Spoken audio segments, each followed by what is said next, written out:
Hello అండి అందరికీ good afternoon అండి అందరికీ. నా స్టైల్లో మామిడికాయ పప్పు ఎలా చేసుకోవాలో నేనైతే ఇప్పుడు మీకు చూపిస్తాను. ఒక్కొక్కరైతే ఒక పద్ధతిలో చేస్తారు కదా, ఇంకా నేనైతే ఎలా చేస్తానో చూసేద్దాం. ఇంకా ముందుగా అయితే కావాల్సినవి మామిడికాయ ముక్కలు, టమోటా, ఆనియన్స్, ఇంక ఇవన్నీ అయితే కట్ చేసి పెట్టుకున్నాను కదా. ఇంకా ఇప్పుడైతే కందిపప్పు అయితే ఒక చిన్న గ్లాస్ తీసుకొని ఇంకా కొన్ని అయితే వేసుకున్నాను, పావు గ్లాసు. చూడండి, ఇంకా ఈ కందిపప్పుని అయితే ఒక 2 టైమ్స్ అయితే వాష్ చేసుకుంటున్నాను. ఇంకా ఫస్ట్ టైం అయితే కడుగుతున్నాను. ఇంకా మనం ఏదైనా వంట చేసేటప్పుడు ఒక 2-3 సార్లు కడుక్కుంటే మన హెల్త్కి చాలా మంచిది. చూడండి, ఇంకా రెండోసారి కూడా కడగడం అయిపోయింది. ఇంకా ఇలా కడిగి పెట్టుకున్న తర్వాత మనం కట్ చేసుకున్న టమోటా, ఉల్లిగడ్డ, మామిడికాయ ముక్కలన్నీ వేసేసుకోవాలి. ఇంకా వీటన్నిటిని వేసుకున్న తర్వాత ఇంకా కొంచెం చిటికెడు పసుపు అయితే వేసుకోవాలి. అలాగే మామిడికాయ పులుపును బట్టి కారం అయితే వేసుకోవాలండి మనము. చూడండి, కారం కూడా వేసాను. ఇంకా కారం వేసిన తర్వాత వాటర్ అయితే వేసుకుంటున్నాను. ఇంకా చింతపండు అయితే అవసరం లేదండి, మామిడికాయ పులుపుగా ఉంటుంది కదా అనేసి నేను చింతపండు అయితే వేయట్లేదు, వేయకపోవడమే మంచిది. ఇంకా ఇలా వాటర్ వేసుకున్న తర్వాత పప్పు పొంగకుండా ఉండడం కోసం ఒక స్పూన్ ఆయిల్ అయితే వేసుకున్నాను. పప్పు అయితే పొంగదండి. ఇప్పుడు మీకు విజిల్ వచ్చేటప్పుడు కూడా చూపిస్తాను చూడండి. ఈ ఆయిల్ వేసుకోవడం ద్వారా పొంగ అనేది పైకి అయితే రాదు. ఇంకా మూత పెట్టి గ్యాస్ పైన పెట్టి ఒక 4 విజిల్స్ వచ్చేదాకా పప్పునైతే ఉడికించుకోవాలి.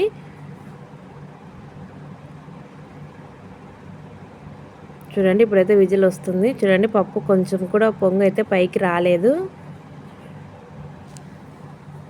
మీరు ఎప్పుడైనా చేసుకున్నప్పుడు కొంచెం ఆయిల్ అయితే వేసుకోండి, పొంగు రాదు. ఇంకా ఆవిరి మొత్తం పోయిన తర్వాత చూడండి, పప్పు అయితే బాగా ఉడికిపోయింది కదా. ఇంకా ఇందులో కొంచెం వాటర్ ఉంది కదా, పప్పు రుబ్బుకునేటప్పుడు మనకి చుడుతుందనేసి కొద్దిగా వాటర్ అయితే పక్కకైతే తీసి పెట్టుకోవాలి. చూడండి, ఇలా వాటర్ అంతా వంపేసి పక్కన పెట్టుకున్న తర్వాత ఇందులోకి అయితే గల్లుప్పు అయితే తీసుకుంటున్నాను. గల్లుప్పు అయితే టేస్ట్ బాగుంటుంది. ఇంకా ఇలా పప్పు రుబ్బుకునేది పప్పు గుర్తుంది కదా, దాంతో అయితే పప్పును బాగా రుబ్బుకోవాలి. చూడండి, నేనైతే రుబ్బుతున్నాను.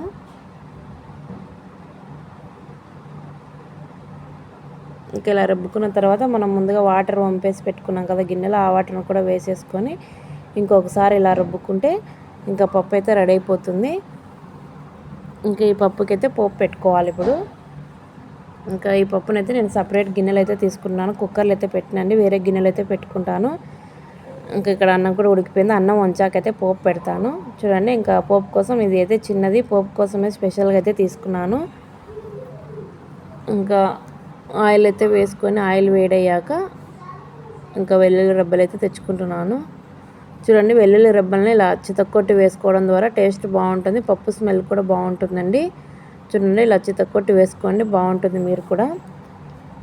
ఇంకా ముందుగా అయితే పోపు దినుసులు వేయకండి, మాడిపోతాయి. ముందుగా అయితే వెల్లుల్లి రెబ్బలను వేసుకొని కొంచెం వేడయ్యాక పోపు దినుసులు కూడా వేసుకొని అలాగే కొంచెం కరివేపాకు, ఎండుమిర్చిని కూడా వేసుకొని బాగా పోపును ఫ్రై చేసుకున్న తర్వాత ఇంకా పప్పులు అయితే వేసేసుకుందాం.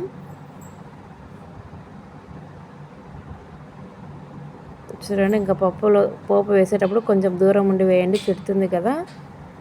ఇంకా పోపు అయితే వేసేసుకున్నాను. వేడి మామిడికాయ పప్పు అయితే రెడీ అయిపోయింది. మీరు కూడా తప్పకుండా ట్రై చేయండి, టేస్ట్ అయితే చాలా బాగుంది. అలాగే నా ఛానల్ సబ్స్క్రైబ్ చేసుకోండి. బాయ్.